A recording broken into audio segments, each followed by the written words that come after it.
정경두 국방부 장관이 경기도 접경 지역 7개 지자체장들과 만난 자리에서 작전상 불필요한 부분에 한해 군 보호구역을 해제하겠다고 말했습니다. 환경부 한강유역환경청이 의정부시의 소각장 이전에 따른 환경 영향을 보완조사하라고 통보했습니다. 의정부시는 앞으로 1년간 보완조사를 해야 하는데 의정부시의 소각장 이전 추진이 당초 계획보다 늦어질 것으로 보입니다. 의정부 경찰서 경찰관이 음주 운전을 하다 적발됐습니다. 의정부 경찰서 소속 A경사는 지난 26일 양주시 회암교차로 인근에서 음주 상태로 차를 몰다 신호 대기 중 잠들었습니다. 연말을 맞아 지역 곳곳에서 사랑의 온도탑 제막식이 진행되고 있습니다. 포천시는 5년 만에 모금 생방송을 준비하고 있습니다.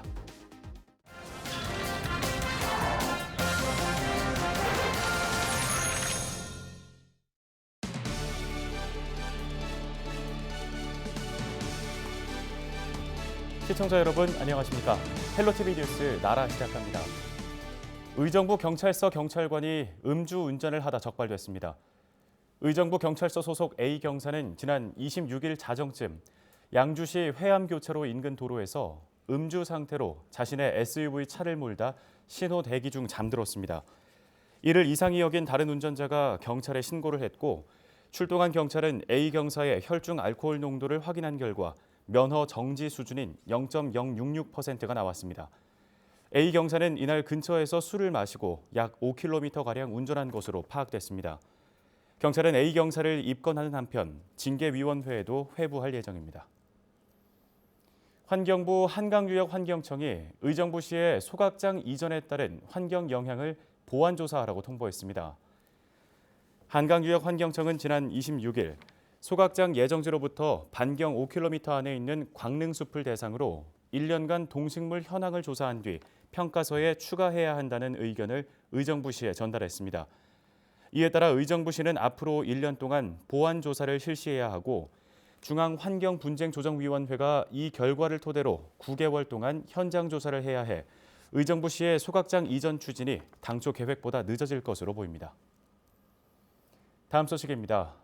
국방부는 지난해 여의도 면적의 116배에 달하는 군 보호구역을 해제했습니다. 역대 최대 규모였는데요. 하지만 보호구역을 해제해달라는 민원은 지역 곳곳에서 아직도 나오고 있습니다. 국방부가 올해는 어느 정도 규모로 규제를 풀어줄까요? 정경두 국방부 장관이 경기도 접경 지역 지자체장들을 만났는데 이 자리에서 의미 있는 말을 했습니다. 이지훈 기자가 취재했습니다. 야트막한 건물이 모여있는 한 마을. 길 건너 아파트 단지가 밀집한 곳과는 분위기가 사뭇 다릅니다. 이곳은 30년 넘게 군사시설 보호구역으로 묶여 있습니다. 고도 제한을 받아 2층 높이 이상의 건물을 지을 수 없습니다. 집을 팔고 나가자니 살 사람이 없습니다. 각 군사보호지역에다 집도 못 지니까 못 가지. 집이 안 팔리니까 저 재산상의 피해는 큰 거지, 제일 큰 거지. 부근에 있는 군 보호구역의 사정도 비슷합니다.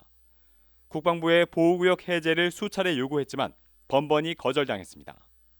아직은 작전에 제한이 있거나 추가 검토가 필요하다는 이야기죠. 현재 경기도 내 군사시설 보호구역 면적은 2239제곱킬로미터, 경기도 전체 면적의 18%를 차지하고 있습니다. 국방부가 지난해 역대 최대 규모로 보호구역을 풀어줬지만 해제 요구는 이어지고 있습니다. 군사시설 보호구역들이 그동안 사실은 도심에 또는 도시의 아주 중요한 지역에 위치하고 있는 것들이 많이 있었거든요. 그러니까 이제 그런 부분들 때문에 도시의 어떤 면에서는 이제 공동화 현상들, 또 도시의 어떤 지역 경제나 또는 어떤 발전 계획이 세워지는데 이제 많은 한계가 있었습니다. 정경두 국방부 장관이 경기도 7개 접경지 지자체장들과 만나 현장의 목소리를 들었습니다. 여러분들께 우리가 도움이 될 수 있는, 그래서 국민 편익을 위해서 우리가 노력할 수 있는 부분이 뭐가 있겠는가, 이런 것들을 찾으면서 비공개로 진행된 이날 간담회에서 지자체장들은 작전상 지장이 없는 범위 내에서 군 보호구역을 해제해 줄 것을 요구했습니다. 또 군부대로 인해 지역 주민들이 겪고 있는 불편에 대해서도 개선을 요청했습니다. 정 장관은 간담회 직후 취재진과의 인터뷰에서 군사작전에 지장이 없는 범위 안에서 대북 접경 지역 규제를 완화하겠다고 밝혔습니다. 해제도 크게 문제가 없다 싶으면은 그런 쪽으로는 전향적으로들 다 검토를 이렇게 하겠습니다. 다만 뭐 제가 얼마 하겠다 이런 거는 지금 말씀드릴 수가 없고. 정 장관은 또 군부대가 지역의 불편이 아닌 도움이 될 수 있도록 적극 협조하겠다고도 했습니다. 지자체장들은 국방부 측의 이 같은 태도에 기대를 걸고 있습니다. 장관에게서 어떤 답변 들으셨나요? 그거는 뭐 전형적으로 검토를 하고 있습니다. 아, 그럼 긍정적으로 기대해 네, 보시는 그렇습니다. 국방부는 다음 달 중 군 보호구역 해제 관련 심의를 진행할 계획입니다. 연말쯤 결과가 나올 것으로 보이는데 지난해처럼 대규모 해제를 결정할지 관심이 모아집니다. 헬로티비 뉴스 이지훈입니다. 포천시 일동면은 수입 사리 경로당에서 통통통 경로당 1일 체험 방문 대화 행사를 진행했습니다. 이번 행사는 지역 어르신과 소통하는 자리로 주 1, 2회 어르신들을 방문해 대화도 하고 식사도 하는 행사입니다. 이날 행사에는 일동면장을 비롯해 강리의 이장, 부녀회장, 일동면 직원들이 경로당을 방문해 맛있는 요리를 만들고 점심을 대접했습니다. 연천군 맑은물 관리사업소가 겨울철 한파에 대비해 다음 달 6일까지 상수도 시설물을 점검합니다. 점검 대상은 가압장 48개소와 배수지 3개소 등입니다. 사업소는 또 계량기 동파 등에 대비해 상수도 보수업체와 연락망을 구축하고 긴급 복구반을 운영하기로 했습니다.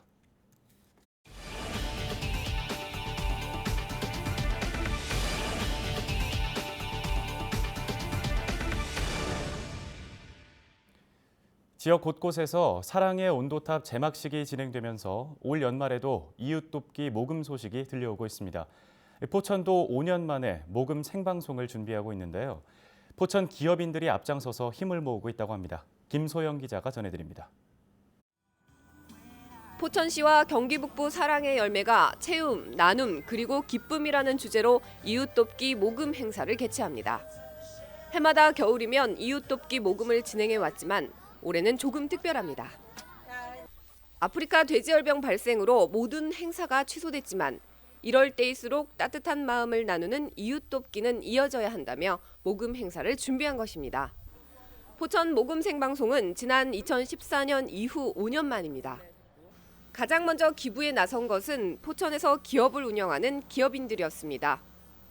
단체 중에는 포천 상공회의소가, 포천 지역 기업인 중에는 신현관 회장이 가장 먼저 이웃 돕기 성금 모금에 힘을 보탰습니다.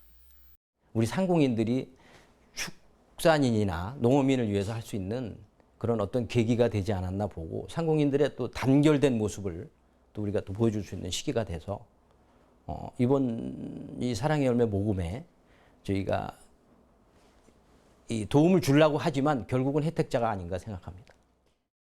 가산면에서 기업체를 운영하고 있는 신현관 회장 역시 포천시에서 얻은 것들을 시민에게 돌려주는 것은 당연한 일이라고 말합니다. 우리 상공인이 뭐냐면 장사하고 만드는 거거든요. 이익을 내기 위해서. 그러면 그 이익을 어디에 써야 돼?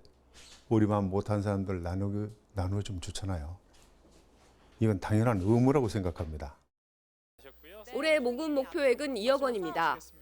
포천시와 경기 북부 사랑의 열매가 함께하는 2019 포천 이웃 돕기 모금 생방송은 다음 달 11일 오후 2시 포천시 체육공원에서 진행됩니다. 헬로티비 뉴스 김소영입니다. 포천시는 경기도 정책수석실을 찾아 경기도 의료원 포천병원의 신축 이전 필요성에 대한 브리핑을 진행했습니다. 포천시 이계삼 부시장은 의료원 내 수익 사업을 통해 안정적인 재원 확보가 필요하다며 경기 포천 공공산후조리원과 포천병원을 연계하는 방안 등을 고민하고 있다고 말했습니다. 경기도청 조계원 정책수석은 도민 누구나 질 높은 의료 서비스를 받을 수 있도록 도 차원에서 용역을 실시해 보건복지부 관계부서에 건의하는 등 지속적으로 추진할 계획이라고 밝혔습니다. 포천시는 경기 북부 지역에 민군 공동 활용 소규모 공항 개발을 검토하고자 포천시 공항개발 사전 타당성 조사 용역 착수 보고회를 개최했습니다. 이번 용역은 정부에서 수립 중인 제6차 공항개발 중장기 종합계획에 대비해 경기 북부 지역에 소규모 민항기가 취항할 수 있도록 공항을 유치하고자 진행됐는데요. 용역에는 공항시설 입지 분석과 항공 수요 예측, 공항 유치에 따른 경제적 타당성 분석 등을 검토하게 됩니다. 포천시가 포천 명륜대학 제12기 수료식을 개최했습니다. 수료식에는 수료생과 가족 등 200여 명이 참석했는데요. 지난 2008년부터 시작한 포천 명륜대학은 포천을 전문적으로 다루는 포천학과, 유학, 예절, 문화 등을 가르치는 교육기관으로 현재까지 약 500여 명의 수료생을 배출한 바 있습니다.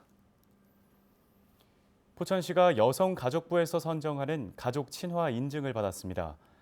포천시는 직원들의 일과 삶이 균형을 이룰 수 있도록 다양한 제도와 사업을 충실히 운영한 점이 높은 평가를 받았습니다.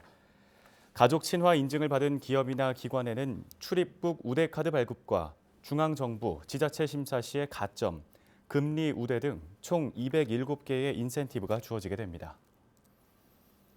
솜방망이 처벌 탓에 오랜 기간 동안 계곡가에 늘어서 있던 불법 시설물들이 철거되고 있습니다. 경기도는 깨끗하게 계곡을 정비한 뒤 모두가 계곡을 잘 이용할 수 있도록 방안을 모색 중입니다. 김태희 기자의 보도입니다. 각종 중장비가 불법 시설물을 철거하자 울창한 숲과 맑은 계곡이 드러납니다. 포천 백운계곡, 양주 석현천 고빗골과 여울목, 가평 어비계곡까지 경기도는 지난 6월부터 1,380여 개 계곡 내 불법 행위자를 적발해 절반 정도를 원상복구했습니다. 이재명 도지사는 불법 시설물을 철거 중인 가평군 어비계곡을 방문해 현장의 목소리를 들었습니다. 주민들은 하천 복원과 더불어 산책로 조성, 관광객을 위한 주차 공간 확보 등을 건의했습니다. 생계는 조금이겠지만은 훗날을 볼 적에 아름다운 그 하천을 보존하면서 더 나은 소득이 있지 않겠는가 해서 그걸 정비 사업을 해서 깔끔하고 멋있는 계곡으로 만들었으면 합니다. 경기도는 시군 단위로 사업을 공모받아 예산을 지원할 예정입니다. 해당 지역 주민들이 이 천혜의 자연 경관들을 또 기반으로 삼아서 새로운 삶, 새로운 기회를 얻을 수 있도록 저희가 만들어 가겠습니다. 이재명 지사는 지역 주민과 상인들이 직접 참여해 친환경 하천 관리 방안을 마련하면 도에서 적극 지원하겠다고 약속했습니다. 경기줄TV 김태희입니다. 다음 소식입니다. 의정부 소방서는 지난 26일 경기 북부 소방특별사법경찰 21명을 대상으로 수사교육을 실시했습니다. 소방특별사법경찰은 소방기본법과 화재 예방 등 소방 관련 법의 수사를 맡는 소방공무원으로 구성된 특별사법경찰입니다. 이번 교육은 매년 발생하는 구급대원 폭행에 대한 대응 등 수사 역량 향상을 목적으로 진행됐습니다. 경기도 내 놀이터 3곳에서 기생충이 검출됐습니다. 도 보건환경연구원이 지난 1월부터 이달 초까지 운동장이나 놀이터 등 아동 이용시설 127개소의 모래를 조사한 결과인데요. 고양이 등 야생동물의 배설물이 매개체가 됐을 것으로 파악됩니다. 도 보건환경연구원은 주기적인 모래 소독이나 교체, 배설물 제거 등을 당부했습니다. 지난 26일 의정부 송산 여성의용소방대 발대식이 진행됐습니다. 송산 여성의용소방대는 화재 예방 등 안전 문화 활동을 펼치고 재난 발생 시 현장에서 소방 보조 요원으로 활동하게 됩니다. 홍장표 의정부 소방서장은 지역 안전 문화 정착을 위해 소방 가족의 일원으로서 역량을 발휘해 줄 것을 당부했습니다. 끝으로 날씨 정보 전해드립니다. 차가운 대륙 고기압의 영향으로 당분간 기온이 계속 낮아질 것으로 보입니다. 목요일엔 오전 기온 0도, 낮 기온은 9도로 예상됩니다.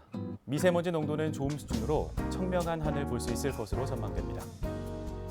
경기 북부 주간 날씨입니다. 오전 기온이 영하권으로 떨어지고 낮 기온도 10도를 밑돌겠습니다. 일요일엔 하루 종일 비 소식이 있고요. 다음 주 화요일에는 최저 기온이 영하 8도까지 급격하게 떨어집니다. 시설물 동파나 교통 안전 등에 유의하시는 게 좋겠습니다. 생활지수입니다. 강원 산간에는 30cm의 눈이 내리는 등 본격적인 겨울이 시작됐습니다. 적절한 실내 난방 유지해 주시는 게 도움이 되겠고 과일 등 비타민이 풍부한 식품 섭취로 면역 질환 관리에도 신경 쓰시기 바랍니다. 날씨 정보였습니다. 오늘 저희가 준비한 소식은 여기까지입니다. 헬로티비 뉴스는 언제나 지역 주민 여러분 곁에 있겠습니다. 시청해주신 여러분 고맙습니다.